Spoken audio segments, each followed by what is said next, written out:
ஈரோடு அருகே அரசு விடுதியில் சமையலர் இல்லாததால் மாணவர்களே சமையல் பணிகளிலும் ஈடுபடுகின்றனர். இதனால் தங்களது கற்றல் பாதிக்கப்படுவதாக மாணவர்கள் மாவட்ட ஆட்சியரிடம் புகார் மனு அளித்துள்ளனர்.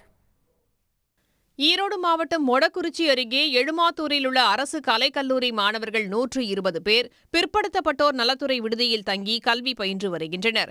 இந்நிலையில் கடந்த 2ஆம் தேதி விடுதியின் சமையலர் பணி மாறுதலாகி சென்றுவிட்ட நிலையில் மாற்று சமையலர் நியமிக்கப்படவில்லை. இதனால் வேறு வழியின்றி தினமும் 3 வேளையும் மாணவர்களே சமைத்து உண்டு வருகின்றனர். இதனால் சரியான நேரத்திற்கு கல்லூரிக்கு செல்ல இயலவில்லை என்றும் தங்களது கல்வி பாதிக்கப்படுவதாகவும் அவர்கள் புகார் கூறுகின்றனர். அரசு கல்லூரி மாணவியருக்கு போதிய விடுதி வசதி இல்லை என்றும் மாணவிகள் தெரிவிக்கின்றனர். இங்கே 2ஆம் தேதியிலிருந்து ஹாஸ்டலுக்கு சமைக்கிறவங்க யாருமே இல்லை, சமையலர் யாரும் இல்லை. ஸோ 2ஆம் தேதியிலேருந்து நாங்கள் தான் ஸ்டூடெண்ட்ஸ் காலேஜ் போயிட்டு வந்து நைட்டுக்கும் சரி மத்தியானத்துக்கும் சரி நாங்கள் தான் சமைச்சு இது பண்ணிகிட்ருக்கோம். காலையில் போகும்போதும் சரி நாங்கள் சமைச்சு நாங்கள் தான் சாப்பிட்டுட்ருக்கோம்.